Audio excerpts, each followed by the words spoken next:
Dear students, मैं हूं doctor Arun Kumar और आज मैं आप लोगों को 11th क्लास में जो गैसेस स्टेट का चैप्टर है उसके बारे में समझाऊंगा। जो हमारे पास में गैसेस स्टेट का चैप्टर है, एक्चुअली ये स्टेट ऑफ मैटर का पार्ट है। अगर हम यहां पर बात करते हैं तो जो हमारे पास स्टेट ऑफ मैटर है, स्टेट ऑफ मैटर, तो अगर मैं स्टेट ऑफ मैटर की बात करता हूं तो ये हमारे पास में सॉलिड हो सकती है स्टेट ऑफ मैटर में, और ये हमारे पास में लिक्विड भी हो सकती हैं, या फिर ये हमारे पास में गैस हो सकती है। तो जो आपका स्टेट ऑफ मैटर का पार्ट है इसमें सॉलिड, लिक्विड या गैस हो सकते हैं। लेकिन याद रखिएगा कि जो हमारे पास में सॉलिड स्टेट है इसका chapter solid state and crystallography, ये 12th क्लास का पार्ट होता है। और जो ये चैप्टर है इसमें आप लोग खूब डिटेल में चीजें समझते हैं। लेकिन जो एक और पार्ट यहां पर है वो है लिक्विड स्टेट। अगर मैं लिक्विड स्टेट की बात करूं तो इसका इंट्रोडक्शन तो आप यहां पर ले सकते हैं, लेकिन ये एक्चुअल में फिजिक्स का पार्ट होता है जिसमें आप हाइड्रोस्टैटिक्स और इस टाइप की जो और चीजें हैं, यानी कि फ्लो ऑफ लिक्विड्स, जो इस टाइप की चीजें हैं उनको यहाँ पे स्टडी करते हैं। लेकिन अभी जो मैं यहाँ पर बात कर रहा हूं वो है हमारे पास में गैस स्टेट। तो देखिए, जो हमारे पास में सॉलिड, लिक्विड और गैस है, सबसे पहली बात ये बनती है कि आप किस बेस पर इनको क्लासिफाई करते हैं। तो देखिए, इनको क्लासिफाई करने के लिए तो जो सबसे इंपॉर्टेंट कॉन्सेप्ट है हमारा, जो सबसे इंपॉर्टेंट पैरामीटर होता है जिसके बेस पर आप इसको क्लासिफाई करते हो, वो होता है एक तो शेप, आप शेप के अकॉर्डिंग चलते हो, और इसके साथ साथ एक होता है हमारे पास में साइज। ठीक, यहां पर भी मैं वही बात करूंगा, मैं यहां पर बात करूंगा shape and size, and in the same way यहां पर भी हम बात करेंगे शेप और साइज। तो इनको क्लासिफाई करने का जो सबसे इंपॉर्टेंट क्राइटेरिया है वो होता है हमारे पास में शेप एंड साइज। देखिए, अगर मैं यहां पर बात करूं तो आपको ये याद रखना है कि जो सॉलिड सब्सटेंस होता है उसकी शेप और उसका साइज ये दोनों ही फिक्स रहते हैं। मतलब अगर मान लो सपोज दैट जैसे ये मेरे पास मार्कर है, तो इस मार्कर की अपनी एक शेप है, इस मार्कर का अपना एक वॉल्यूम है, ये फिक्स है, ये चेंज नहीं हो रहा है, इसलिए आप इसको कह रहे हैं कि शेप और साइज का फिक्स है और ये सॉलिड सब्सटेंस है। तो मतलब ये निकला कि इस केस में जो शेप और साइज हैं ये दोनों ही फिक्स्ड होते हैं। लेकिन अगर मैं लिक्विड स्टेट की बात करता हूं तो लिक्विड स्टेट का साइज यानी कि वॉल्यूम, साइज को आप वॉल्यूम भी कह सकते हैं, यहां पर आप चाहें तो इसको वॉल्यूम भी कह सकते हैं। जो हमारे पास में लिक्विड स्टेट है उसका वॉल्यूम तो फिक्स रहता है, लेकिन आप जिस कंटेनर के अंदर लिक्विड को भरेंगे उसी की ही वो शेप ले लेता है। तो यहां पर हम कहेंगे कि जो हमारे पास में साइज है यानी कि वॉल्यूम है वो तो फिक्स है, लेकिन इसकी शेप फिक्स नहीं है। अगर आपने 1 लीटर पानी को जग के अंदर भरा तो उसकी शेप जग जैसी हो जाएगी, आपने उसको किसी और कंटेनर के अंदर भरा तो उसकी जैसी हो जाएगी। तो मतलब जो इसकी शेप है वो फिक्स्ड नहीं होती, केवल इस केस में जो साइज है वो फिक्स्ड होता है, वॉल्यूम फिक्स्ड होता है या साइज फिक्स्ड होता है। अगर मैं यहां पर किसी गैस की बात करूं तो गैस के केस में ना तो शेप फिक्स्ड होती है और ना ही गैस के केस में उसका साइज फिक्स्ड रहता है।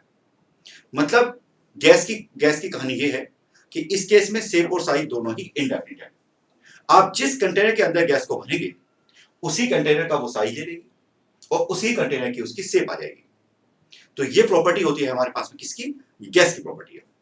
तो गैस के केस में हम ये कहेंगे कि यहां पर शेप और साइज दोनों ही इंडेफिनिट होते हैं। अगर मैं किसी भी गैस की बात करता हूं तो इसके अलावा भी गैस की कुछ प्रॉपर्टी आपको देखने को मिलेगी। कौन कौन सी ऐसी प्रॉपर्टीज हैं जो कि आपको यहां पर गैस की देखने को मिलेगी, एक बार उसके बारे में हम यहां पर डिस्कशन करते हैं कि कौन कौन सी ऐसी प्रॉपर्टी हैं जो कि आपको यहां पर देखने को मिल सकती हैं। जैसे जो हमारे पास में गैस है, क्योंकि हमें तो गैस के बारे में यहां पर पढ़ना है मेनली, तो अगर मैं यहां पर गैस की बात करता हूं तो देखिए गैस की एक प्रॉपर्टी जो बहुत खास होती है, और वो प्रॉपर्टी ये होती है कि गैस होमोजीनियस होती है। जो गैस है वो होमोजीनियस नेचर की होती है। कभी भी कोई गैस कहीं पर रखी हुई हो तो आप उसके आर पार देख सकते हैं, वो होमोजीनियस नेचर की है। आपस में जब गैसेज को आप मिक्स करते हैं तो वहां पर होमोजीनियस सॉल्यूशन बनता है।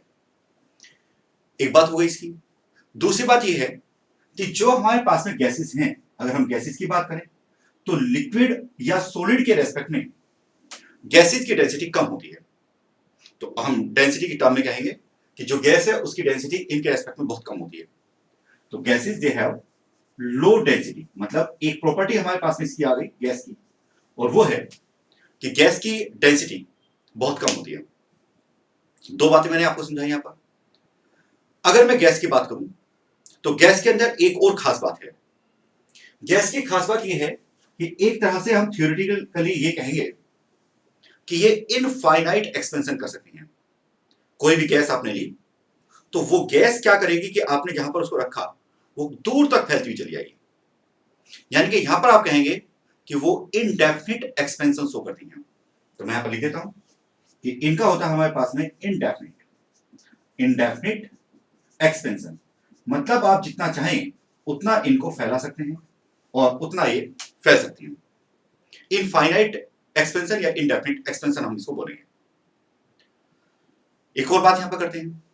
देखिए, अगर मैं किसी भी गैस की बात करता हूं तो याद रखना है कि जो हमारे पास में कोई भी गैसेस सब्सटेंस है या कोई गैस होती है उसके अंदर एक प्रॉपर्टी ये होती है कि एक गैस दूसरी गैस के अंदर मिक्स हो जाती है। यानी कि गैस के अंदर इंटरमिक्सिंग की एक हाई कैपेसिटी होती है। यानी कि यहां पर आप कहेंगे they have high capacity of intermixing. ठीक, तो मतलब यहां पर यह भी कहा जा सकता है कि यहां पर हाई कैपेसिटी ऑफ इंटरमिक्सिंग, ये आपस में मिक्स होना चाहती हैं और इनके अंदर इंटरमिक्सिंग की हाई कैपेसिटी होती है। तो ये पॉइंट मैंने यहां पर एक्सप्लेन किया कि जो इंटरमिक्सिंग है वो इनमें बहुत ज्यादा होती है। इस बात को समझाने के बाद अगर हम यहां पर बात करें तो चाहे कोई भी गैस है, डेंसिटी कम है, लेकिन बावजूद इसके कोई भी गैस जो कंटेनर की दीवार होती है उसके ऊपर प्रेशर लगाती है। मैंने जो कहा है, देखिए, अगर सपोज दैट मैं आपको बात बताता हूं, मान लीजिए सपोज दैट आपके पास में कोई सॉलिड है, ये आपके पास में कंटेनर है, आप इस कंटेनर के अंदर कोई सॉलिड सब्सटेंस रख दीजिए। ये कोई सॉलिड सब्सटेंस आपने रख दिया, तो याद रखिए कि ये सॉलिड सब्सटेंस केवल और केवल जो इस कंटेनर की बॉटम है, केवल उस बॉटम पर ही नीचे की तरफ को प्रेशर लगाएगी और कहीं पर कोई प्रेशर नहीं लगेगा। आपके पास में कोई सॉलिड सब्सटेंस है, आपने उसको कहीं पर रख दिया, तो अगर आप उसको कहीं पर रख देते हैं तो केवल नीचे की ओर ही प्रेशर लगाएगा और कहीं कोई प्रेशर नहीं लगाएगा। लेकिन अगर आप बात करते हैं कि हमारे पास में कोई लिक्विड है, तो देखिए लिक्विड की कहानी यह है कि अगर आपने लिक्विड को किसी कंटेनर के अंदर भरा तो इस केस में नो डाउट इसका प्रेशर यहां पर तो लगेगा, इसमें कोई बात ही नहीं। लेकिन आपने ये भी देखा होगा कि अगर मान लीजिए इस कंटेनर में यहां पे मैं होल बना दूं तो यहां से लिक्विड बाहर आ जाएगा, लेकिन अगर कोई सॉलिड सब्सटेंस रखा है तो वो बाहर नहीं आएगा क्योंकि उसका तो शेप भी फिक्स है। तो इस केस में अगर यहां पर मैं बात करूं तो जो लिक्विड है वो बराबर में भी प्रेशर लगाता है। हालांकि वो नीचे ज्यादा प्रेशर लगाएगा, ऊपर कम लगाएगा, बट प्रेशर तो लगाएगा। तो लिक्विड बराबर में भी प्रेशर लगा रहा है। लेकिन अगर हम गैस की बात करते हैं तो गैस का केस बिल्कुल इंटरेस्टिंग है और डिफरेंट है। गैस का केस ये होता है कि अगर मान लीजिए एक कंटेनर आपने लिया और इवन आपने क्या किया, कंटेनर को बंद कर दिया। अब जैसे लिक्विड है, आपने कंटेनर बंद कर रखा है तो ऊपर की तरफ थोड़ी कोई प्रेशर लगेगा, ऊपर कोई प्रेशर नहीं लगेगा। प्रेशर नीचे की तरफ लगेगा या ज्यादा साइड में लगेगा, लेकिन ऊपर की तरफ को कोई प्रेशर नहीं लगेगा। लेकिन अगर आपने किसी कंटेनर के अंदर गैस को फिलअप कर दिया है, कोई कंटेनर है, उस कंटेनर के अंदर आपने गैस को भर दिया, तो वो तो नीचे की तरफ भी, साइड में भी और ऊपर की तरफ को भी प्रेशर लगाएगी। तो मतलब जो हमारे पास में गैस है वो गैस हर एक पॉसिबल डायरेक्शन में प्रेशर अप्लाई करती है। ये बात समझाने के बाद कि जो हमारे पास में गैस है उसकी क्या क्या प्रॉपर्टीज हो सकती हैं, उसकी क्या क्या प्रॉपर्टीज होती हैं, ये समझाने के बाद अब मैं यहां पर आपको एक और बात बताता हूं। जो कोई भी गैस होती है एक्चुअल में वो गैस कुछ नियमों को फॉलो करती है। हर एक गैस कुछ नियमों को फॉलो करती है। जिन नियमों को कोई भी गैस फॉलो करती है उन्हें हम गैस लॉज कहते हैं। तो यहां पर जो आपके पास में एक इंपॉर्टेंट टॉपिक होता है वो होता है हमारे पास में गैस लॉज। मतलब आपको यहां पर यह समझना होता है कि गैस के क्या क्या नियम है। एक एक करके गैस किन किन रूल्स को, किन किन नियमों को फॉलो करती है, मैं ये आप लोगों को समझाऊंगा। जो हमारा गैसेस स्टेट का पूरा चैप्टर है इसको हमने इस तरह से डिवाइड कर रखा है कि पहले हम कुछ fundamental types of gas laws पढ़ेंगे, उसके बाद में हम दूसरे जो नियम है उनको पढ़ेंगे, और उसके बाद में फिर हम गैस इक्वेशन को भी स्टडी करेंगे, काइनेटिक थ्योरी ऑफ गैसेस पढ़ेंगे, लिक्विफैक्शन ऑफ गैसेस पढ़ेंगे। तो पूरे टॉपिक को हमने डिफरेंट पार्ट में डिवाइड कर रखा है। यहां पर सबसे पहले जो बात मुझे आपको समझानी है वो देखिए क्या है। सबसे पहले बात मुझे ये समझानी है कि गैस का पहला नियम क्या है। गैस के मैं जिस नियम की बात कर रहा हूं उस नियम को कहा जाता है बॉयल्स लॉ। गैस के जिस नियम की मैं बात कर रहा हूं उसको आप लोग कहते हैं बॉयल्स लॉ। गैस के बारे में जो नियम मैं आप लोगों को समझाऊंगा उनको समझने के लिए सबसे ज्यादा जरूरी यह है कि आप यहां पर यह समझें। देखिए आपको क्या समझना है, आप यहां पर यह समझें कि किन किन क्वांटिटीज के बीच में मुझे रिलेशनशिप बनानी है। तो हमारे पास देखिए बेटा, एक तो होता है प्रेशर, एक होता है वॉल्यूम, एक होता है नंबर ऑफ मोल्स और एक होता है टेम्परेचर। ये चार प्रॉपर्टी है, ये चार फिजिकल क्वांटिटी है। इन चार फिजिकल क्वांटिटी में से मैं कुछ क्वांटिटीज को कांस्टेंट करूंगा और बची हुई क्वांटिटी में रिलेशनशिप निकालेंगे। इसी बात को हम लोग गैस लॉ कहते हैं। तो अगर मैं गैस लॉ की बात करता हूं तो इसमें क्या होगा, जैसे बॉयल्स लॉ है तो बॉयल्स लॉ में मैं number of moles and temperature in दोनों को कांस्टेंट कर देता हूं। तो मैंने नंबर ऑफ मोल्स और टेम्परेचर गैस का इसको कांस्टेंट कर दिया। तो बॉयल का कहना है कि इस कंडीशन में जो वॉल्यूम ऑफ द गैस है वो प्रेशर के इनवर्सली प्रोपोर्शनल होगा। यहां पर अकॉर्डिंग टू बॉयल्स हमारे पास में जो वॉल्यूम है वो प्रेशर के इनवर्सली प्रोपोर्शनल होता है। इसके बाद देखिए बात समझने की भी है। अगर मान लीजिए यहां पर कहा जाए, देखो ये कंटेनर है आपके पास, आपने कंटेनर लिया। अब देखो ये कह रहे हैं कि भाई यहां पर कोई गैस भरी हुई है और इस गैस के ऊपर आपने प्रेशर लगा दिया। इसका जो वॉल्यूम था वो 1 लीटर था। अब आपने क्या किया कि इसके ऊपर प्रेशर पी लगा रखा था। तो जो बॉयल्स लॉ है वो ये कह रहा है कि अगर आप इस प्रेशर को डबल कर देते हैं, यानी कि आपने यहां पर प्रेशर को लगा दिया 2p, तो प्रेशर हमारे पास में कितना है, अब 2p है। तो इस कंडीशन में जो वॉल्यूम है वो पहले का आधा हो जाएगा। ये बॉयल्स लॉ है। तो बॉयल्स लॉ के अकॉर्डिंग वॉल्यूम और प्रेशर एक दूसरे के इनवर्सली प्रोपोर्शनल है। प्रेशर के बढ़ाने पर volume come, it is Boyle's law. लेकिन ये वाली बात केवल तब अप्लाई होगी जब नंबर ऑफ मोल्स और टेम्परेचर वहां पर कांस्टेंट होना चाहिए। यहां पर यह भी बात याद रखनी है कि जब आप कभी टेम्परेचर को कांस्टेंट रखते हैं, जब भी कभी आप टेम्परेचर को कांस्टेंट रखते हैं, मतलब आपने कोई भी केस लिया और उसमें आपने टेम्परेचर कांस्टेंट कर दिया, तो आपको यह बात वहां पे याद रखनी है कि ऐसे प्रोसेस को जिसमें आप टेम्परेचर कांस्टेंट रखते हैं, ऐसे प्रोसेस को कहा जाता है आइसोथर्मल प्रोसेस। तो मतलब ये निकला कि जो हमारे पास में बॉयल्स लॉ है ये बेसिकली आइसोथर्मल प्रोसेस के लिए अप्लाई होता है। बॉयल्स लॉ में आइसोथर्मल प्रोसेस होना चाहिए। यहां पर आइसोथर्मल प्रोसेस होगा तो ये लॉ अप्लाई होगा। अगली बात देखिए, जब आप यहां पर अकॉर्डिंग टू बॉयल्स लॉ जब आप यहां पर अपना ग्राफ बनाएंगे, बॉयल्स लॉ के अकॉर्डिंग आपको ग्राफ बनाना है। तो अगर आप ग्राफ बनाते हैं और सपोज दैट यहां पर लेते हैं आप प्रेशर और यहां पर आप ले रहे हैं वॉल्यूम, तो इस केस में आपको ये याद रखना है कि जो हमारे पास में ग्राफ है वो इस तरह से आएगा, ये ग्राफ इस टाइप से आएगा।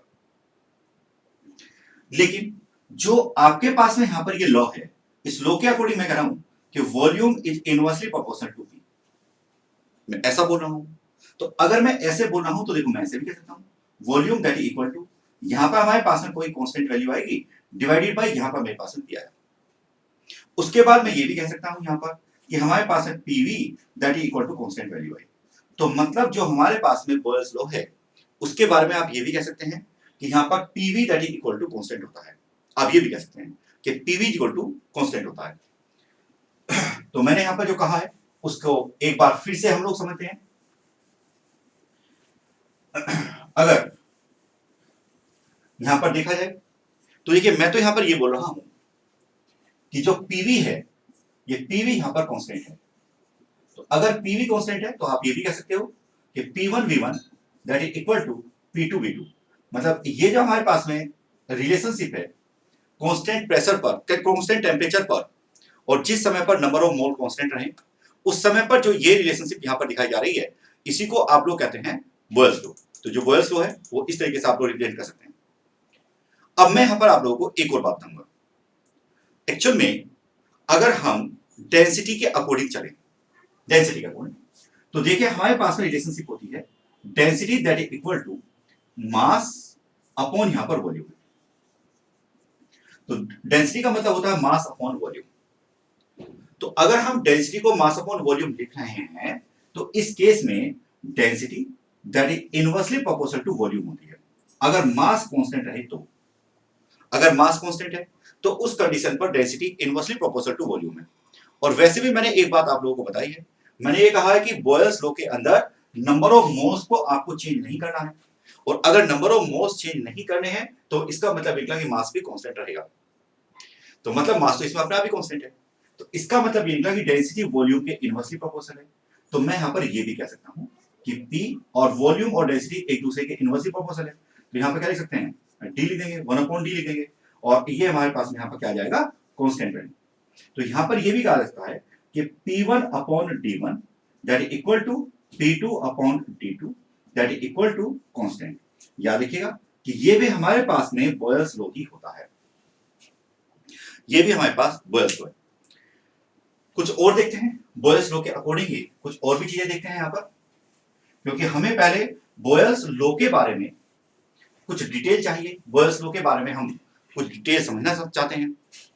तो देखिए अगर मैं बॉयल्स लॉ की बात करूं तो इस केस में आपको यहां पर ये चेक करना होता है बॉयल्स लॉ के केस में कि जैसे मैं यहां पर एक यूनिफॉर्म क्रॉस सेक्शन एरिया की ट्यूब ले रहा हूं। मान लीजिए सपोज दैट मेरे पास में एक यूनिफॉर्म क्रॉस सेक्शन एरिया की ट्यूब है, ऐसे कर। अब इस केस में क्या होगा, देखिए इस केस में जब आप अपनी इस इक्वेशन को लगाओगे, इक्वेशन क्या है हमारे पास, P V is equal to constant, ये हमारे पास में इक्वेशन है। अब ये जो ट्यूब आपने यहां पे यूज की है, इस ट्यूब में जो क्रॉस सेक्शन एरिया है वो मैंने ए मान लिया। जो हमारे पास में इसके अंदर यहां पर कोई भी गैस भरी हुई है, मान लीजिए वो यहां तक भरी हुई है, कोई गैस है वो यहां तक भरी हुई है, तो जो इस गैस की लेंथ है उस गैस की लेंथ को मैंने मान लिया कि वो मेरे पास में एल के इक्वल है।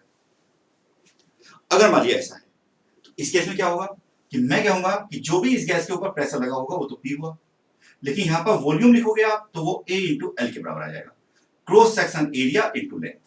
तो यहां पर आ जाएगा ये ए इंटू एल, मतलब ये कांस्टेंट होना चाहिए। लेकिन अगर ये यूनिफॉर्म क्रॉस सेक्शन एरिया की ट्यूब है, अगर ये tube uniform cross section area की है तो इसमें आपको ये भी याद रखना है कि इस केस में जो ए है वो भी कांस्टेंट रहेगा। तो यहां पर ए भी कांस्टेंट है, तो अगर इस केस में ए कांस्टेंट है तो मैं क्या कहूंगा कि इस केस में सीधा आपको कहना चाहिए कि पीएल कांस्टेंट है। इस केस में हम कहेंगे कि यहां पर पीएल कांस्टेंट है। तो इसका मतलब ये निकला कि अगर आप बॉयल्स लॉ की बात करते हैं तो बॉयल्स लॉ को ऐसे भी लिखा जा सकता है P1 L1 that is equal to P2 L2 that is equal to constant. लेकिन ये तब की बात है जब आप वहां पर यूनिफॉर्म क्रॉस सेक्शन एरिया की ट्यूब को यूज कर रहे हैं, ऐसे भी लिखा जा सकता है। और बातें देखिए, देखिए अगर हम यहां पर ग्राफ के बारे में सोचें तो मैंने ये कहा है कि यहां पर आप लीजिए प्रेशर और यहां पर आप लीजिए पीवी, यहां पर प्रेशर लीजिए और यहां पर पीवी लीजिए। तो अभी हमने देखा था कि पीवी कांस्टेंट होता है, आप प्रेशर चेंज करते रहिए लेकिन पीवी नहीं बदलेगा। अगर आप प्रेशर को बढ़ाते हैं तो उससे वॉल्यूम कम हो जाएगा लेकिन पीवी कांस्टेंट रहेगा। तो इसका मतलब ये निकला कि अगर आपने प्रेशर को इंक्रीज किया तो उससे पीवी पर कोई इफेक्ट नहीं पड़ेगा, मतलब हमारे पास में ग्राफ ऐसे आएगा, यानी कि पीवी कांस्टेंट है। ऐसे भी ग्राफ आप सोच सकते हैं, यानी कि बॉयल्स लॉ का ग्राफ ऐसे भी बन सकता है। अगर हम यहां पर और बातें देखें तो और भी चीजें देख सकते हैं, क्योंकि मैंने कई सारी रिलेशनशिप यहां पर बनाई है। तो आप यहां पर ये भी सोच सकते हैं कि सपोज दैट मैं यहां पर तो लेता हूं प्रेशर और यहां पर मैं ले रहा हूं P अपॉन टी। तो आप देखें कि P अपॉन टी तो कांस्टेंट है, अगर टेम्परेचर कांस्टेंट है, नंबर ऑफ मोल कांस्टेंट है, तो इस कंडीशन में P अपॉन डी भी कांस्टेंट है। तो यहां पर आप क्या कहोगे कि P अपॉन डी भी कांस्टेंट है, मतलब ये ग्राफ भी इस तरह से आना चाहिए। तो मेरा मतलब कहने का ये है कि आपसे किसी भी तरह से क्वेश्चन वहां पर पूछा जा सकता है। तो ये तो बात हुई कि जो हमारे पास में बॉयल्स लॉ है वो क्या होता है। थ्योरेटिकली आप बॉयल्स लॉ को क्या कहते हैं, मैंने ये बात आपको समझाई कि थ्योरेटिकली आप बॉयल्स लॉ को क्या कहते हैं। लेकिन अब मैं यहां पर आपको ये समझाऊंगा कि जो हमारे पास में बॉयल्स लॉ है, इस केस में आपके पास में एप्लीकेशंस क्या बनेंगे, एप्लीकेशंस इसके हम लोग समझेंगे। देखिए अगर मैं बॉयल्स लॉ के एप्लीकेशन की बात करूं कि इसके एप्लीकेशन क्या क्या है, तो सबसे पहले एक तो ट्यूब बेस्ड क्वेश्चन इसके ऊपर आते हैं या फिर इसी तरह के कुछ और क्वेश्चन यहाँ पर बन जाते हैं, तो मैं एक एक करके आपको बातें समझा रहा हूँ। सबसे पहले एप्लीकेशन पार्ट में सबसे फर्स्ट पार्ट मेरे पास में है और वो है tube based problem, tube based questions. तो ऐसे क्वेश्चंस या ट्यूब बेस्ड प्रॉब्लम्स, हमें यहां पर ऐसे क्वेश्चंस के बारे में सोचना है जो कि किसी ट्यूब के ऊपर बेस्ड करके आपको दे दिया जाए। समझिए, देखिए सबसे पहले ऐसा हो सकता है कि वो आपको कुछ ऐसा करके दे दे कि यहां पर एक कंटेनर है। देखो समझिए मेरी बात को, यहां पर हमारे पास में कंटेनर है और इस कंटेनर को आपने इस तरह से करके यहां पर एक ट्यूब के साथ में जोड़ रखा है। ये यहां पर मैंने इसे एक ट्यूब के साथ में जोड़ दिया, ऐसे करके इसको मैंने जोड़ दिया। अब देखिएगा जो मेरे पास में ये कंटेनर है, इसके अंदर यहां पर एक गैस भरी हुई है, इसके अंदर गैस है, और जो ये you tube, you like tube जो आपको दिखाई दे रही है, इस केस में अगर हम बात करें तो यहां पर मान लीजिए फिलअप है हमारे पास में मरकरी, यहां पर मैंने मरकरी भर दिया, ये यहां पर मरकरी भरा हुआ है। इस केस में जो दोनों का लेवल है वो बिल्कुल बराबर है। अब आपसे इस केस में ये पूछा जाएगा कि जरा बताइए कि इस केस में जो गैस है उसका प्रेशर क्या है। अगर ये दोनों लेवल आपस में बराबर है तो उस केस में यहां पर जो गैस का प्रेशर है वो कितना आएगा, ये आपसे पूछा जा रहा है। तो देखिए अगर इस तरह का क्वेश्चन आपको दिया जाता है तो इसमें बिल्कुल भी परेशान होने की कोई बात नहीं होती। इसमें आपको ये सोचना होता है कि जो इस ट्यूब का ओपन एंड है, मतलब मैं इस एंड की बात कर रहा हूं, जो इस ट्यूब का ओपन एंड है, जो ओपन एंड है, इस पर से लगेगा एटमॉस्फेरिक प्रेशर। खुले एंड पर से ऑलवेज एटमॉस्फेरिक प्रेशर अप्लाई होता है, तो यहां से लगेगा एटमॉस्फेरिक प्रेशर। लेकिन इस कंटेनर के अंदर यहां पर गैस भरी हुई है, तो अगर कंटेनर के अंदर गैस भरी हुई है तो यहां से प्रेशर लगेगा, और जो प्रेशर यहां पर लगेगा वो होगा हमारे पास में प्रेशर ऑफ द गैस।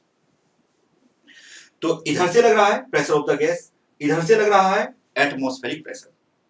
अब सोचने की बात यह है कि अगर ये दोनों बिल्कुल इक्वल हैं तो दोनों लेवल भी बराबर होंगे, लेकिन अगर ये अनइक्वल हैं तो दोनों लेवल बराबर नहीं होंगे, उस केस में यहां पर अंतर आ जाएगा। तो अगर ये इक्वल हैं तो इस कंडीशन में आप क्या कहेंगे, इस केस में आप सीधा ये कहेंगे कि जो गैस का प्रेशर है वो एटमॉस्फेरिक प्रेशर के बराबर है। तो अगर ऐसा केस उन्होंने दे रखा है तो इस केस में हमारा आंसर ये होगा कि जो एटमॉस्फेरिक प्रेशर है और जो गैस का प्रेशर है वो आपस में इक्वल है। तो यहां से गैस का प्रेशर आपने निकाल लिया। अब क्वेश्चन ये है कि इस केस में जो गैस का प्रेशर होगा या जो एटमॉस्फेरिक प्रेशर होता है वो होता कितना है। अगर हम 1 एटमॉस्फेरिक प्रेशर की बात करें कि एटमॉस्फेरिक प्रेशर कितना होता है, तो आपको याद रखना है कि एटमॉस्फेरिक प्रेशर को या तो सीधा हम 1 एटमॉस्फेरिक बोलते हैं या फिर इसको हम बोलते हैं 760 mmHg, हम इसको बोलते हैं 760 mmHg। मतलब वो प्रेशर जिसकी हेल्प से 760 मिलीमीटर मरकरी की हाइट ऊपर उठ जाएगी। यानी कि अगर एक ट्यूब आपने ली और उस ट्यूब में यहां से आपने प्रेशर लगाया तो मरकरी की हाइट को, ये जो प्रेशर है ये मरकरी की हाइट को 760 mm उठा देगा।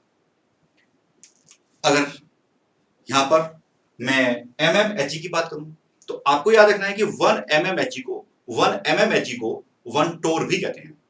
तो इसके अकॉर्डिंग आप यहां पर कह सकते हैं कि हमारे पास में ये आ जाएगा 760 टोर। तो यहां पर ये हो जाएगा 760 टोर। तो जो एटमॉस्फेरिक प्रेशर है वो आप 760 टोर भी ले सकते हैं। और बातें देखिए, जो हमारे पास में एटमॉस्फेरिक प्रेशर है अगर मैं उसकी बात करूं तो ये 1.01 into 10 to the power 5 newton पर मीटर स्क्वायर भी लिया जा सकता है। ये इतना भी ले सकते हैं आप, कारण जो एटमॉस्फेरिक प्रेशर है न्यूटन पर मीटर स्क्वायर में इतना होता है। इसके अलावा कभी कभी जो मरकरी की हाइट है या मरकरी की लेंथ है वो कभी कभी आप लोगों को मिलीमीटर में नहीं देकर सेंटीमीटर में लेते हैं, तो आप यहां पर मिलीमीटर को सेंटीमीटर में कन्वर्ट कर दीजिए, तो ये हो जाएगा 76 सेंटीमीटर Hg, ये इतना हो जाएगा। तो इस समय पर ये जो केस यहां पर मैंने आपको बनाया है, इस समय पर गैस का प्रेशर एटमॉस्फेरिक प्रेशर के बराबर है और इस टाइम पर ये इतना है। अब मैं यहां पर आपको इसी टाइप का एक और केस समझाऊंगा और उसमें भी आप लोगों को ऐसे ही पता करना है, लेकिन इस बार जो केस है हमारे पास उसमें मैं थोड़ा सा बदलाव कर रहा हूं, थोड़ा सा बदलाव करूंगा। हालांकि डायग्राम तो ऐसा ही रहेगा लेकिन इसमें थोड़ा सा बदलाव करेंगे। देखिए बदलाव क्या करना है उसको आप समझ लीजिए। जो हमें यहाँ पर बदलाव करना है वो बदलाव इस टाइप का है। यहां पर जो हम इस टाइम पर यू ट्यूब ले रहे हैं, यू जैसी ट्यूब हम यहां पर ले रहे हैं, इसमें यहां पर तो ले लेते हैं हम ये वाला लेवल और मरकरी यहां पर भरा हुआ है, लेकिन इस बार जो ये लेवल है ये मैंने नीचे कर दिया, ये लेवल यहां पर नीचे है। और जो हमारे पास में ये दोनों लेवल हैं, एक ये लेवल और एक ये लेवल, जो ये दोनों लेवल हैं इन दोनों के बीच का जो गैप है ये आ रहा है हमारे पास में 5 सेंटीमीटर।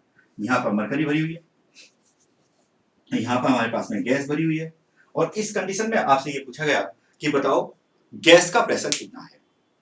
अगर ऐसे क्वेश्चन आ जाए और इस टाइम पर आपसे पूछा जाए कि यहां पर बताओ गैस का प्रेशर कितना है, तो हम कैसे करेंगे। देखिए बिल्कुल भी टेंशन नहीं लेनी है, ये बिल्कुल आसान टाइप का केस है, केवल लॉजिकली बात को समझना है। अगर आपने कॉन्सेप्ट को क्लियर कर रखा है तो आपको कभी कोई प्रॉब्लम नहीं आएगी, अगर कॉन्सेप्ट आपके क्लियर है तो। अगर इस केस में यहां पर बात करूं तो देखिए इधर से हमारे पास लग रहा है गैस का प्रेशर, यहां से गैस का प्रेशर लग रहा है, लेकिन यहां से जो ओपन एंड है इस ओपन एंड पे से लग रहा है एटमॉस्फेरिक प्रेशर। तो यहां पर लग रहा है एटमॉस्फेरिक प्रेशर और यहां से लग रहा है गैस का प्रेशर। तो यहां से गैस का प्रेशर, यहां से लग रहा है एटमॉस्फेरिक प्रेशर। अब अगर एटमॉस्फेरिक प्रेशर ज्यादा है तभी तो ये ऊपर गया है, अगर गैस का प्रेशर ज्यादा होता तो ये ऊपर जाता। तो मतलब यहां पर क्या निकला, मतलब ये निकला कि इस केस में कौन ज्यादा है, एटमॉस्फेरिक प्रेशर यहां पर ज्यादा है, क्योंकि ये लेवल नीचे है और ये लेवल ऊपर है। तो मतलब ये निकला कि जो लेवल नीचे होगा वो प्रेशर ज्यादा होगा। तो मतलब यहां पर क्या हो गया कि प्रेशर ऑफ द गैस, यहां पर pressure of the gas that is less than that of atmospheric pressure. यहां पर आप ऐसा बोलोगे, और अगर ऐसा आप बोल रहे हो तो इन दोनों को बराबर करने के लिए आपको इसमें कुछ जोड़ना पड़ेगा। तो यहां पर क्या आएगा, pressure of the gas plus जोड़ना क्या है इसका डिफरेंस। तो यहां पर आपने क्या कर दिया, एक्स कर दिया, दैट इज इक्वल टू, मेरी बात सुनना, आप ऐसा कर सकते हैं कोई दिक्कत नहीं, यहां पर एटमॉस्फेरिक प्रेशर आपने लिख दिया, आप ऐसा कर सकते हैं। लेकिन अगर आप यहां पर एक्स जोड़ रहे हैं तो उस टाइम पर अब ये जो प्रेशर आएंगे ये मरकरी की हाइट की फॉर्म में आएंगे। मैंने यहां पर सेंटीमीटर लिया है तो ये सेंटीमीटर के अकॉर्डिंग आएंगे। मतलब ये निकला कि इस टाइम पर अगर मैं गैस का प्रेशर निकालना चाहता हूं तो दैट इज इक्वल टू होगा एटमॉस्फेरिक प्रेशर आपको 76 सेंटीमीटर एच लेना है। तो यहां पर हो जाएगा 76 सेंटीमीटर माइनस एक्स करोगे, और एक्स की वैल्यू मेरे पास में 5 है, तो यहां पर मैंने 5 कर दिया, तो मेरा आंसर आ जाएगा 71 सेंटीमीटर एच। इस केस में जो गैस का प्रेशर है इस टाइम पर, जो गैस का प्रेशर है वो 71 सेंटीमीटर मरकरी के बराबर दिया जाएगा। तो मतलब आप अगर मरकरी वहां पर दे रखा हो तो उसकी हाइट को डायरेक्ट प्रेशर के अकॉर्डिंग देख सकते हैं। ये मैंने क्वेश्चन कराया। अब यहां पर मैं एक और क्वेश्चन आपको कराऊंगा ताकि जो बॉयल्स लॉ है उस पर किस किस तरह के क्वेश्चंस बनते हैं ये आपको समझ में आ पाए। देखिए क्वेश्चन क्या है, मान लीजिए सपोज दैट उन्होंने एक यहां पर ट्यूब दी है, मैं यहां पर एक ट्यूब की बात कर रहा हूं, और जो ट्यूब हमारे पास है वो इस टाइप की है। जो हमारे पास में ट्यूब है इस ट्यूब में यहां पर मरकरी भरा हुआ है, यहां पर ये मरकरी भरा हुआ है, और जो मरकरी यहां पर भरा हुआ है ये मेरे पास में है 8 centimetre, 8 centimetre and it is mercury. इस टाइम पर जो इस ट्यूब की लेंथ है उस ट्यूब की लेंथ को मैं लेता हूं कि ये हमारे पास में यहां पर 10 सेंटीमीटर है, ट्यूब की लेंथ यहां पर 10 सेंटीमीटर। अब यहां पर जो इसका क्रॉस सेक्शन एरिया है वो मैंने यहां पर कंसीडर कर लिया कि वो मेरे पास में एक इक्वल है, और इसके अंदर यहां पर एयर फिलम है, यहां पर एयर बनी। तो मेरे पास में शुरुआत की ये कंडीशन हो गई। अब ये जो ट्यूब है ये शुरुआती कंडीशन है, जो ये ट्यूब मेरे पास में यहां पर है, इसमें क्वेश्चन में ये कहा गया कि जो ये वाली ट्यूब आपके पास है इस ट्यूब को वर्टिकली अप रख दीजिए, वर्टिकली अप कर दीजिए इसको। तो देखिए इसको वर्टिकली अप करने का मतलब ये है कि आपने इसको वर्टिकल डायरेक्शन में यानी कि इस तरह से रख दिया। वर्टिकली अप का मतलब है आपने इस ट्यूब को इस तरह से कर दिया, वर्टिकली अप हो गया। अगर मैं इस ट्यूब को इस वे में यहां पर रख देता हूं और इस टाइम पर जो मेरे पास में यहां पर एयर भरी हुई है, मरकरी, यहां पर मरकरी भरा हुआ है, जो हमारे पास में मरकरी है वो लिक्विड होता है, इसलिए मरकरी तो अभी भी 8 सेंटीमीटर ही होगा। मरकरी अभी भी हमारे पास में 8 सेंटीमीटर ही होगा। तो यहां पर आपने मरकरी को लिया है, तो जो मरकरी है वो अभी भी 8 सेंटीमीटर होगा क्योंकि वो लिक्विड होता है। लेकिन इस केस में जो एयर यहां पर भरी हुई थी, उस एयर का जो लेंथ था, कॉलम की लेंथ थी, वो 10 सेंटीमीटर है। और इस केस में जब आपने इसको वर्टिकली अप कर दिया, तो इस केस में जो हमारे पास में एयर की लेंथ है वो यहां पर आ गई हमारे पास में L1 के बराबर। यहां आ गई है L1 के बराबर। और अब आपसे क्वेश्चन में ये कहा गया कि इस L1 को फाइंड आउट करिए, कि ये L1 कितना आता है, ये फाइंड आउट करिए। तो देखिए, अगर आप यहां पर ये देखना चाहते हैं कि यहां पर L1 कितना आएगा, तो कोई दिक्कत की बात नहीं। आप इस कंडीशन और इस कंडीशन के बीच, देखो ये पहली कंडीशन है आपकी, ये बाद की कंडीशन है, इन दोनों के बीच में आप यहां पर बॉयल्स लॉ को अप्लाई कर दीजिए। कैसे अप्लाई करोगे, देखिए जरा। जो ये वाली कंडीशन है, इसको मान लो कि ये हमारे पास में P है और इसके साथ साथ यहां पर L है, ये P और L है। ये वाली जो कंडीशन है, ये हमारे पास में है P1 और L1, ऐसे मान लो। तो मैंने बॉयल्स लॉ में आपको ये समझाया था कि हमारे पास में होता है P1 L1 equal to P2 L2। तो यहां पर मैं क्या करूंगा, ये तो कंडीशन PL है, तो PL दैट इक्वल टू क्या हो जाएगा, P1 L1। तो इस कंडीशन के और इस कंडीशन के बीच में मुझे बॉयल्स लॉ को अप्लाई करना है। वैल्यू पुट करिए। देखिए, इस केस में अगर मैं बात करूं तो क्वेश्चन ये है कि प्रेशर कितना है। इस वाले केस में यहां पर हमें चेक करना है कि प्रेशर है कितना। तो देखिए, अगर आप इसके प्रेशर को देखोगे तो ये मेरे पास में यहां पर इस ट्यूब का ओपन एंड है, ये जो ट्यूब है इस ट्यूब का ये ओपन एंड है, और जो ट्यूब का ओपन एंड होता है उससे एटमॉस्फेरिक प्रेशर लगेगा। ट्यूब के ओपन एंड से एटमॉस्फेरिक प्रेशर लगेगा। यहां पर लिक्विड भरा हुआ है, लिक्विड अपनी डेप्थ की वजह से प्रेशर लगाता है, लेंथ की वजह से नहीं, डेप्थ की वजह से। उसकी डेप्थ कितनी है, तो इसके अगर हम डेप्थ देखेंगे तो ट्यूब है, तो ये तो कम आएगी, लेकिन इसकी लेंथ है ज्यादा।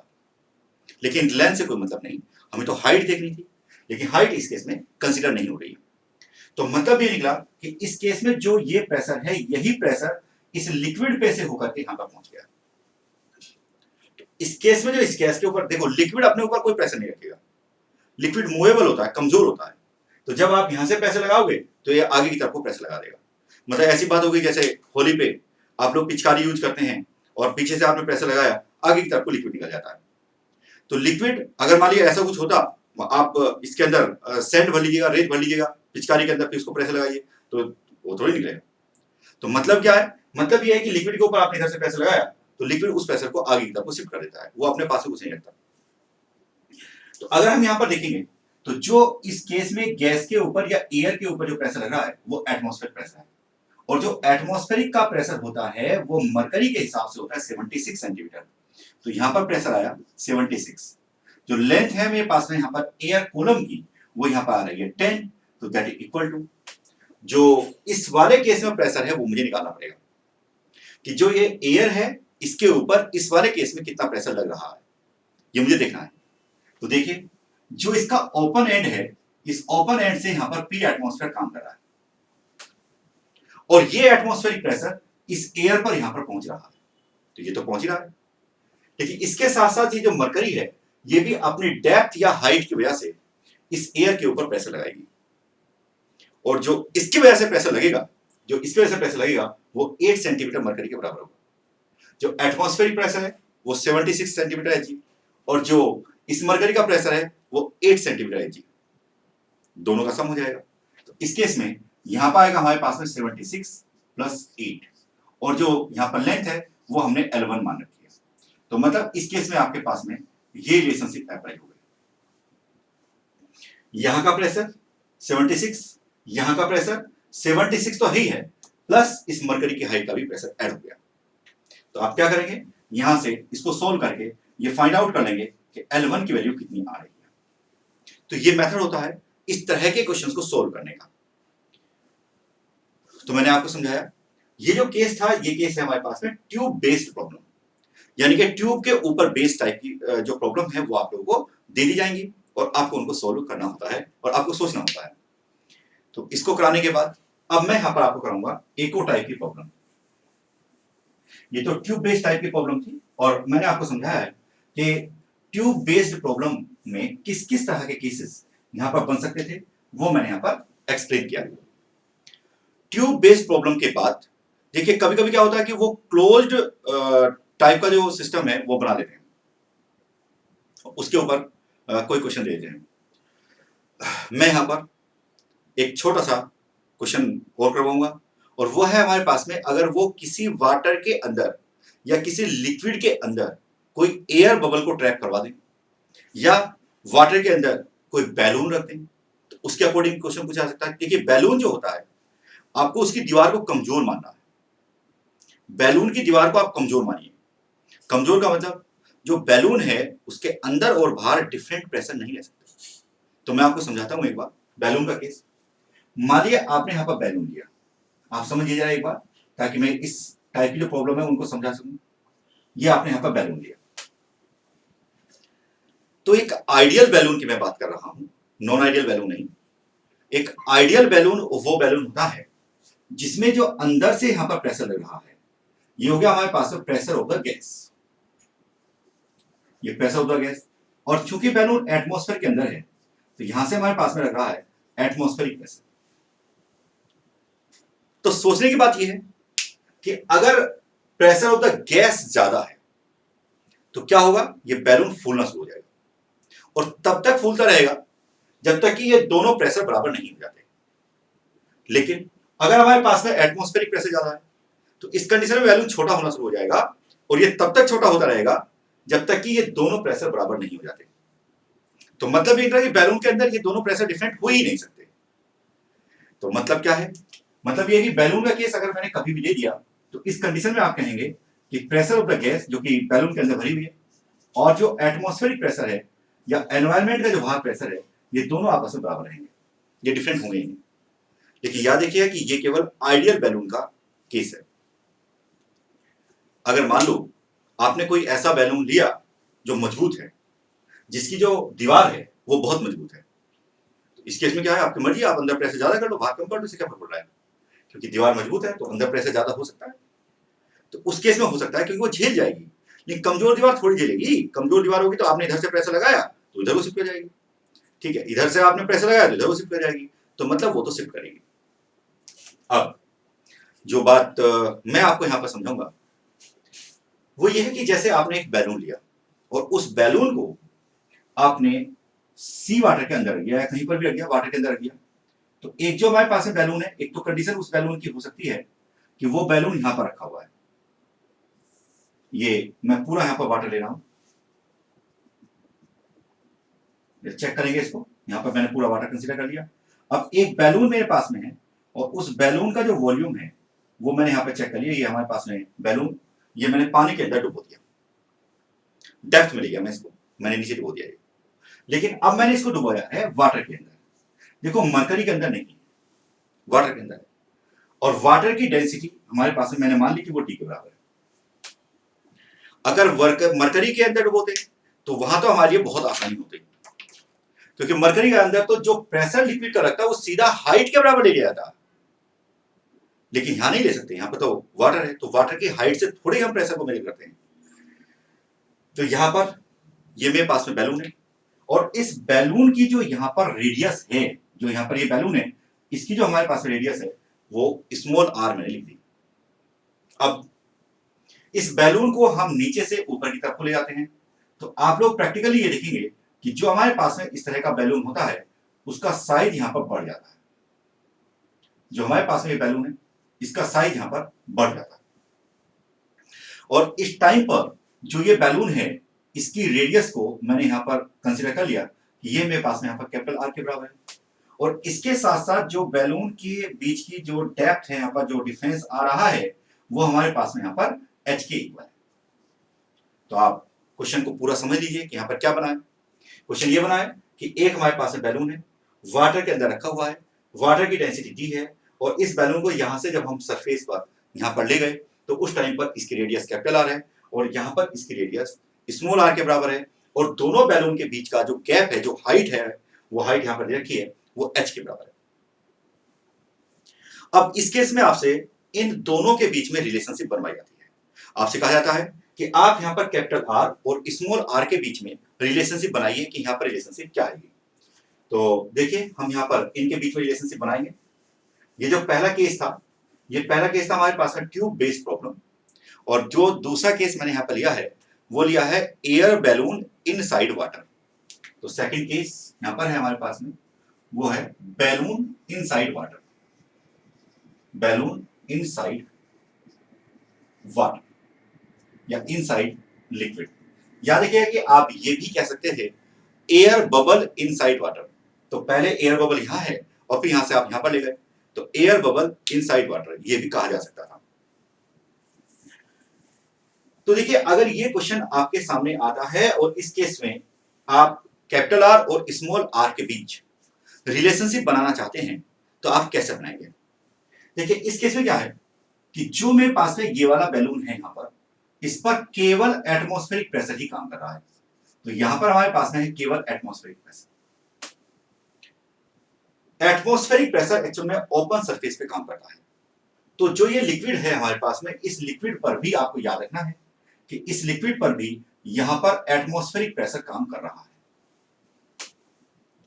लेकिन इंटरेस्टिंग बात यह है कि इस लिक्विड पे से होकर के ये एटमॉस्फेरिक प्रेशर इस पे भी पहुंचेगा, क्योंकि मैंने कहा था कि लिक्विड तो झेलता ही नहीं, बस प्रेशर वो अपने पास रखता ही नहीं, वो तो ट्रांसफर कर देता है। तो मतलब ये निकला कि जो मेरे पास में यहां वाला ये बैलून है, इसके ऊपर भी यहां पर एटमॉस्फेरिक प्रेशर तो लगेगा ही लगेगा, पी एटमॉस्फेयर तो इस पर लगेगा लगेगा। लेकिन चूंकि ये लिक्विड के अंदर है, इसलिए इसके ऊपर एक हाइड्रोस्टैटिक प्रेशर भी लगेगा। जो लिक्विड है उस लिक्विड का हाइड्रोस्टैटिक प्रेशर भी इस पर लगेगा। इस पर यहां पर एक और प्रेशर लग रहा है और वो है हमारे पास में HTG। इसके ऊपर एक और प्रेशर लग रहा है और वो है हमारे पास में HTG। तो यहां पर प्रेशर कितना है, यहां पर प्रेशर पी एटमॉस्फेयर है। आप कहेंगे सर HTG क्या है, तो HTG का मतलब है depth of liquid, depth of water, density of water और इनटू ग्रेविटेशनल एक्सेलरेशन जी। याद रखेंगे कि जो हाइड्रोस्टैटिक प्रेशर होता है किसी भी लिक्विड का, वो HDG के हिसाब से दिया जाता है, यानी कि depth, height into density of that liquid into gravitational acceleration. अगर मरकरी होता है तो मरकरी की तो हाइट को आप सीधा ही प्रेशर के बराबर ले सकते हैं, लेकिन वहां यूनिट अलग होगी, मरकरी की हाइट के अकॉर्डिंग चलेगा सब कुछ। लेकिन अगर कोई और लिक्विड है तो वहां पर आपको इसको मल्टीप्लाई करना होगा। अब इस केस में दोनों के बीच में आप बॉयल्स लॉ लगाएंगे। जो मेरे पास में यहां पर ये वाला केस है, इसमें क्या बनेगा, देखिए इसका जो वॉल्यूम बनेगा हमारे, इस पर प्रेशर देख लेते हैं। तो इस पर प्रेशर कितना है, पी एटमॉस्फेयर। इसका प्रेशर है पी एटमॉस्फेयर, लेकिन इसका वॉल्यूम कितना आएगा, वो आएगा 4/3 पाई आर क्यूब। ये इसका वॉल्यूम आ गया। यहां पर प्रेशर कितना हुआ, तो यहां पर प्रेशर कितना आएगा, मैंने अभी बताया है। यहां पर प्रेशर है हमारे पास में पी एटमॉस्फेयर प्लस कितना आ रहा है, HDG। यहां पर इतना प्रेशर आ रहा है इनटू यहां पर वॉल्यूम कितना आएगा, तो यहां पर वॉल्यूम आएगा 4/3 पाई आर क्यूब। तो मतलब this that is equal to this हो गया। अब इसको सोल्व कर लो। तो अगर आप इसको बेसिक लेवल पे ही सोल्व करते हैं तो ये यहां से कैंसिल आउट हो जाएगा। तो हमारे पास में जो यहां पर आएगा वो आएगा R cube that is equal to, यहां पर आएगा आर क्यूब और यहां पर आ जाएगा हमारे पास में क्या, ये आएगा पी एटमॉस्फेयर प्लस HDG और डिवाइडेड बाय आपको क्या कर देना है, पी एटमॉस्फेयर। ये वैल्यू उठा करके यहां रख देनी है। थोड़ा सा और ठीक कर दीजिए, तो यहां पर बन जाएगा R that is equal to R और इसका आपको यहां पर लेना है क्यूब रूट। क्यूब रूट का मतलब क्या है, P atmosphere HDG divided by यहां पर हमारे पास में है पी एटमॉस्फेयर। तो मतलब ये हमने यहां पर रिलेशनशिप बनाई, ये फॉर्मूला हमने यहां पर बना लिया। ये जो हमारे पास में फॉर्मूला है इसमें और सब बातें तो ठीक है, लेकिन एक बात का आपको विशेष ध्यान रखना है। आपको इस बात का विशेष ध्यान रखना है कि ये जो पी एटमॉस्फेयर है इसकी और HDG की यूनिट सेम होनी चाहिए। इस केस में ये मत कर लेना सर यहां पर 76 सेंटीमीटर रख दें क्या, नहीं, बल्कि आपको यहां पर जो यूनिट रखनी है वो जैसे हाइट है इसको मीटर में रखिए, जो हमारे पास में डेंसिटी है इसको किलोग्राम पर मीटर क्यूब में रखिए, जो हमारे पास में ग्रेविटेशनल एक्सेलरेशन है इसको भी मीटर पर सेकंड में रखिए, मीटर पर सेकंड। जो हमारे पास में यहाँ पर पी एटमॉस्फेयर है तब ये आएगा न्यूटन पर मीटर स्क्वायर में। तो मतलब सारी चीजें आप MKS में रखिए, तब यहां पर ये चीजें सॉल्व होंगी। तो मैंने यहाँ पर आपको बताया कि अगर कोई बैलून है और उसको इस तरह से हम रख देते हैं तो हम अपने क्वेश्चंस को किस टाइप से सॉल्व करते हैं। चलिए इसका एक और केस देख लेते हैं जो हमारे पास में बॉयल्स लॉ है, इसके ऊपर जो क्वेश्चंस हैं उसमें एक और केस आता है, हालांकि बिल्कुल एकदम आसान होता है। देखिए आसान या मुश्किल से मतलब है कॉन्सेप्ट के क्लियर होने से। तो जो हमारे पास है यहाँ पर थर्ड केस है यहाँ पर ज्वाइनिंग ऑफ कंटेनर्स। तो ज्वाइनिंग ऑफ कंटेनर्स, तो कभी कभी इस टाइप का जो केस है आप लोग बना सकते हैं। यहाँ पर ज्वाइनिंग ऑफ कंटेनर्स टाइप का भी क्वेश्चन आपसे पूछा जा सकता है। तो देखिए इस केस में क्या देंगे वो, इस केस में देखिए जैसे एक कंटेनर मेरे पास में यहाँ पर ये है और एक और कंटेनर वहां पर वो दे देंगे कि ये दो कंटेनर हमारे पास है। ये जो कंटेनर है इसका वो दे देंगे कि हमारे पास में इसका प्रेशर P1 है, इसका प्रेशर हमारे पास में P2 है, ये दो कंटेनर है। इसका वॉल्यूम हमारे पास में यहाँ पर V1 है, इसका वॉल्यूम यहाँ पर V2 है। अब उन्होंने कहा कि भाई टेम्परेचर को हम कांस्टेंट रख रहे हैं और टेम्परेचर को कांस्टेंट रख करके यहाँ पर टेम्परेचर को मैं लिख देता हूं कि टेम्परेचर कांस्टेंट है और हम ये कर देते हैं कि ये दोनों कंटेनर हम आपस में जोड़ देते हैं। अगर आपने ये कंटेनर दोनों आपस में जोड़ दिए तो फिर क्या होगा, ये हमें देखना है। ये दोनों कंटेनर बिल्कुल ऐसा जैसे थे वैसे कि वैसे ही हमने यहाँ पर आपस में जोड़ दिए। तो अगर आप इन दोनों कंटेनर को आपस में जोड़ देंगे तो आपको ये याद रखना है कि जो भी प्रेशर इसमें ज्यादा होगा, मान लो P1 ज्यादा है तो इधर से गैस निकल के उधर चली जाएगी। इन दोनों कंटेनर में से जिसका प्रेशर ज्यादा था उधर से गैस निकल के दूसरी साइड चली जाएगी। मतलब अब जो हमारे पास में यहाँ पर एक कंबाइंड सिस्टम बना, जो एक जॉइंट सिस्टम बना, इसमें आपको याद रखना है कि अब प्रेशर कॉमन होगा। यहां पर इसका और इसका प्रेशर अलग अलग नहीं होगा। तो इस केस में यहां पर जो प्रेशर है वो हो जाएगा कॉमन और उस प्रेशर को ही आपको यहां पर फाइंड आउट करना है। तो मान लो इस तरह से आपको क्वेश्चन दिया जाता है तो हम कैसे करेंगे, अगर ये क्वेश्चन आपको दिया गया है तो इस क्वेश्चन को हम कैसे करेंगे ये हमें देखना है। अगर इस टाइप का क्वेश्चन आपको दिया गया है तो आपको ये कैसे करना है, मैं एक बार इसको आपको समझाता हूं कि ऐसे क्वेश्चन को आप लोग कैसे देखते हैं। देखिए इस क्वेश्चन की अगर हम बात करें तो कुछ नहीं करना है, आपको सीधी सी बात है P1 V1 plus P2 V2 is equal to P V1 plus V2। भाई इनिशियल कंडीशन क्या है आपके पास, फाइनल कंडीशन क्या है, तो इनिशियल कंडीशन के अकॉर्डिंग और फाइनल कंडीशन के अकॉर्डिंग मैं इक्वेशन बना देता हूं। P1 V1 प्लस क्या हो जाएगा यहाँ पर, ये हो जाएगा P2 V2। ये तो इनिशियल कंडीशन थी और फाइनल कंडीशन क्या है हमारे पास में, प्रेशर कॉमन हो गया और वॉल्यूम हमारे पास टोटल कितना है V1 प्लस V2 के बराबर। तो मतलब ये निकला कि आप इस रिलेशनशिप को लगाइए और अपने क्वेश्चन को सोल्व कर लीजिए। यानी कि आपको क्या करना है, आपको तो प्रेशर निकालना था, तो प्रेशर आपके पास कितना आएगा, ये आएगा P1 V1 प्लस यहाँ पर आपने कर दिया P2 V2 and divided by यहाँ पे क्या हो जाएगा V1 प्लस V2। बस इस रिलेशन को निकाल लगाइए और यहाँ पर फटाक से आपको ये मालूम पड़ जाएगा कि फाइनल प्रेशर कितना आया। तो इस तरह से आप अपने क्वेश्चंस को जो बॉयल्स लॉ से रिलेटेड क्वेश्चंस होते हैं उनको आप सोल्व कर सकते हैं। बॉयल्स लॉ को मैंने समझा दिया, बिल्कुल डिटेल में बता दिया और ये बताया कि किस किस तरह के क्वेश्चंस बॉयल्स लॉ से संबंधित आपसे पूछे जा सकते हैं। बॉयल्स लॉ को समझने के बाद अब हम यहाँ पर समझते हैं सेकंड लॉ और वो हमारे पास में यहाँ पर है चार्ल्स लॉ। अब हम यहाँ पर चार्ल्स लॉ के बारे में समझेंगे कि इसमें क्या कहा गया है और इसके ऊपर किस किस तरह के किस किस टाइप के क्वेश्चंस बन सकते हैं, ये हम लोग समझेंगे। देखिए मैंने तो एक बात कही थी, मैंने एक बात ये कही थी कि हमारे पास में एक तो प्रेशर है, एक वॉल्यूम है, नंबर ऑफ मोल्स है और टेम्परेचर है। हमारे पास ये चार क्वांटिटी है। इन चार क्वांटिटी में से कोई दो क्वांटिटी को आप कांस्टेंट कर दीजिए। दो क्वांटिटी आपने यहां पर कांस्टेंट कर दी, तो मान लेता हूं इस बार आप यहां पर जो कांस्टेंट कर रहे हैं वो कर रहे हैं तो प्रेशर को और एक नंबर ऑफ मोल्स को। तो नंबर ऑफ मोल्स और प्रेशर ये दोनों आपने यहां पर कांस्टेंट कर दिए। तो अगर आप नंबर ऑफ मोल्स और प्रेशर को कांस्टेंट करते हैं तो चार्ल्स लॉ के अकॉर्डिंग कहा जा रहा है कि जो वॉल्यूम ऑफ द गैस है that is directly proportional to absolute temperature.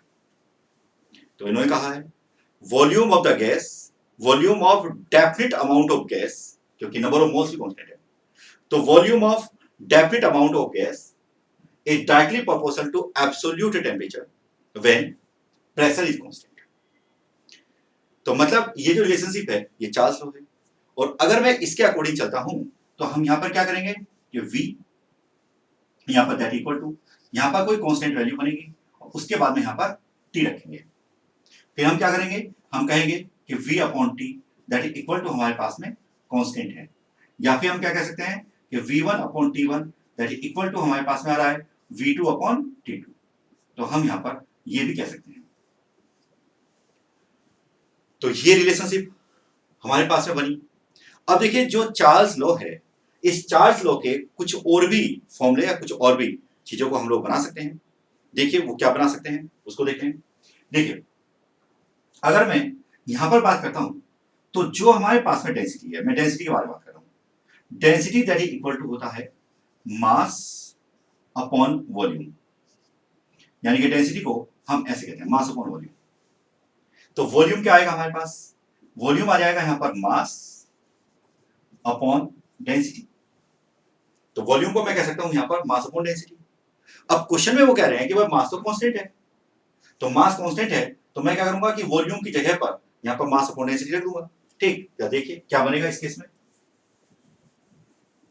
बड़ा इंटरेस्टिंग केस है और आप लोगों को इस तरह से सभी बातों को कंसेप्चुअल लेवल पे, कंसेप्चुअल तरीके से समझना चाहिए।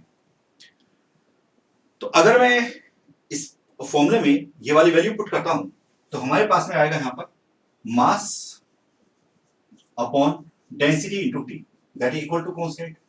ये वैल्यू ऐसे बन जाएगी, बस मैंने v की जगह पर मास अपॉन डेंसिटी रख दिया और t तो ऐसे ही है, लेकिन मास तो कांस्टेंट है। इसका मतलब ये क्या हो जाएगा 1 अपॉन डी इंटू टी। ये हमारे पास में कांस्टेंट हो जाएगा क्योंकि ये भी कांस्टेंट है, इधर जाएगा तो कांस्टेंट हो जाएगा। इसका मतलब निकला कि dt is equal to constant आ गया। तो आप ये भी कह सकते हैं कि t1 that is equal to d2 t2 that is equal to constant. तो मतलब ये निकला कि आप यहां पर डेंसिटी के बारे में भी कह सकते हैं और आप यहां पर ये कह सकते हैं dt कांस्टेंट होता है। अगर dt कांस्टेंट है, अगर ये dt हमारे पास में कांस्टेंट आ रहा है तो इस केस में आप लोग ये भी कहेंगे कि जो हमारे पास में डेंसिटी है वो टेम्परेचर के इनवर्सली प्रोपोर्शनल है। तो अगर आपने टेम्परेचर बढ़ाया तो गैस की डेंसिटी कम हो जाएगी। यही हमारे पास में चार्ल्स लॉ होता है। तो मैं उम्मीद करता हूं कि आपको ये कॉन्सेप्ट समझ में आया कि चार्ल्स लॉ का क्या मतलब है। अब हम यहां पर जो बात करेंगे हम ये देखेंगे कि जो चार्ल्स लॉ है उसके ऊपर किस किस टाइप से क्वेश्चंस बन सकते हैं। चार्ल्स लॉ के ऊपर किस किस टाइप से क्वेश्चंस आपसे पूछे जा सकते हैं। तो एक एक करके हम यहां पर ये समझते हुए जाएंगे कि चार्ल्स लॉ के ऊपर किस किस टाइप के क्वेश्चंस को आप लोग यहां पर फ्रेम कर सकते हैं, कौन कौन से क्वेश्चंस यहां पर आप लोग बना सकते हैं। सबसे पहली बात यह है कि चार्ल्स लॉ में एक बात है वो बिल्कुल सीधे सीधे कह दी गई है और वो ये है कि इस केस में प्रेशर को कांस्टेंट रखना है। तो मैं यहां पर चार्ल्स लॉ का ग्राफिकल रिप्रेजेंटेशन एक बार करता हूं और केस बनाते हैं इसके।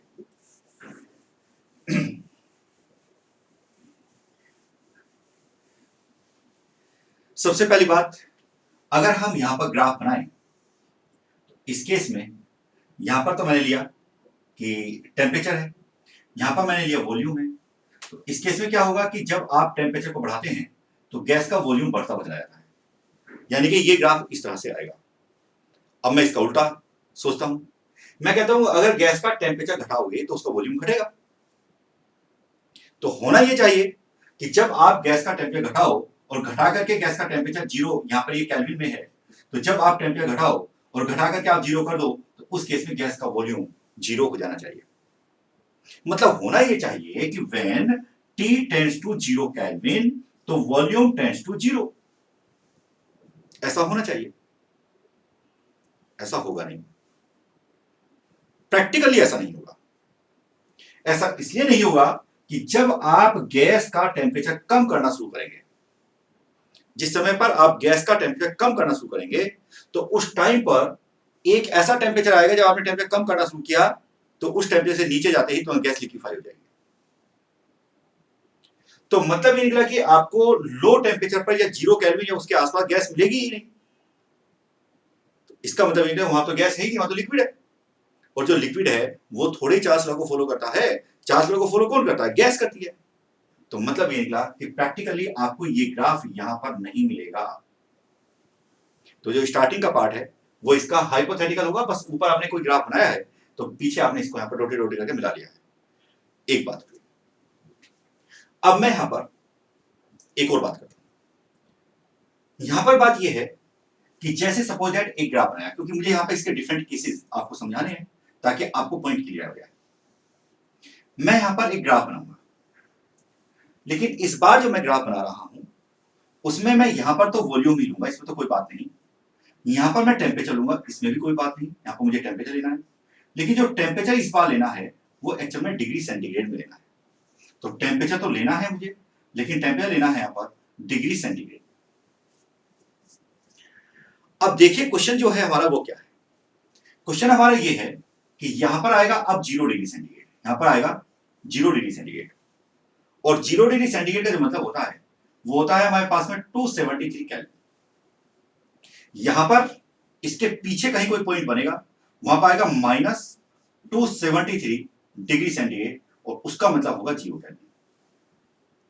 तो अब ये तो बात समझ में आ गई कि यहां पर वॉल्यूम 0 नहीं होगा, क्योंकि चार्ल्स लॉ के अकॉर्डिंग वॉल्यूम 0 केल्विन पर 0 होना चाहिए, 0 डिग्री सेंटीग्रेड पे नहीं। 0 डिग्री सेंटीग्रेड का मतलब तो 273 केल्विन है, तो यहां थोड़ी वॉल्यूम 0 है। तो यहां पर वॉल्यूम 0 नहीं होगा, वॉल्यूम 0 होगा यहां पर। तो जो ग्राफ है वो यहां से स्टार्ट होगा। तो ये ग्राफ कहीं से यहां से स्टार्ट हुआ और आगे चला गया।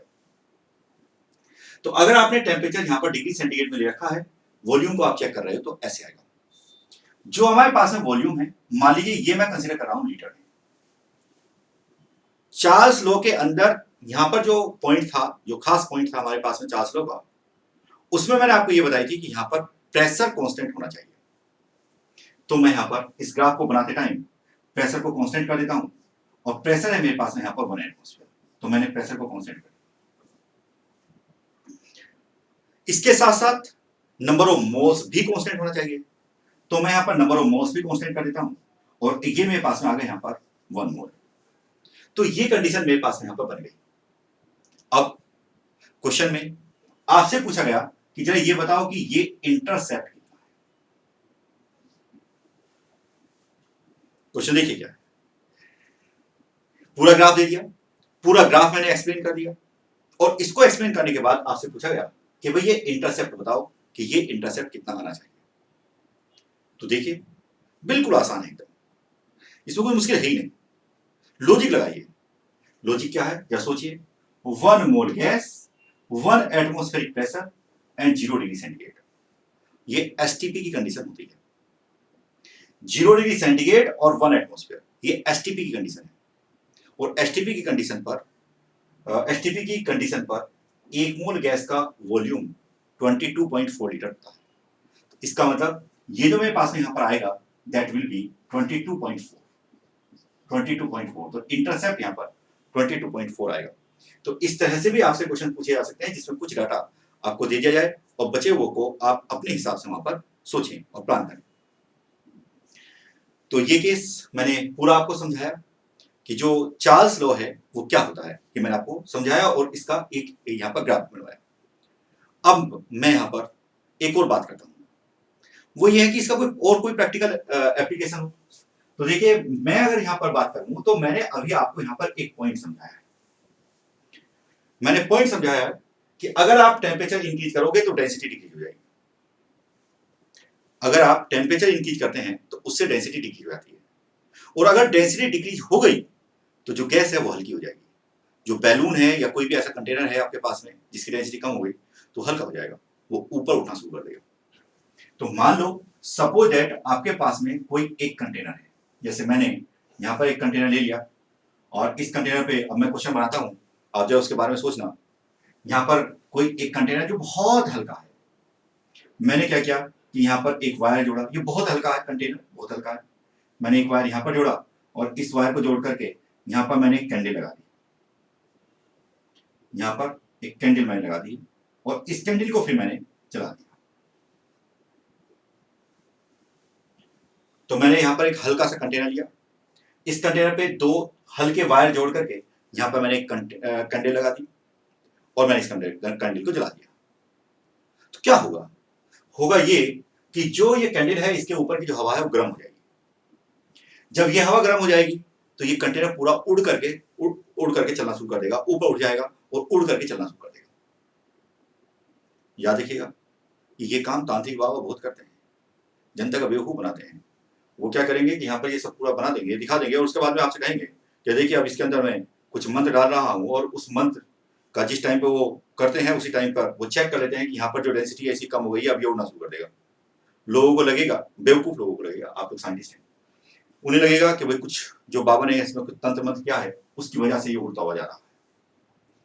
या देखिए कुछ नहीं हुआ इसमें, सीधी सी बात है कि आपने इसको गर्म किया और इस कंडीशन में जो हमारे पास में डेंसिटी है वो कम हो गई और यहां पर इसने उड़ना शुरू कर दिया। तो uplifting of A balloon, uplifting of A system by heating that is based upon Charles law, ये चार्ल्स लॉ के ऊपर ही बेस्ड होती है। तो मैं उम्मीद करता हूं कि जो आज मैंने आप लोगों को चार्ल्स लॉ समझाया है और इसके साथ साथ बॉयल्स लॉ समझाया है, ये आपको क्लियर हो गया होगा। जो हमारे पास में बेसिक लॉ हैं उसमें छोटे छोटे कुछ नियम और कुछ और बातें बची हुई हैं और उनको हम नेक्स्ट टर्न पर कंसिडर करेंगे। Thank you very much.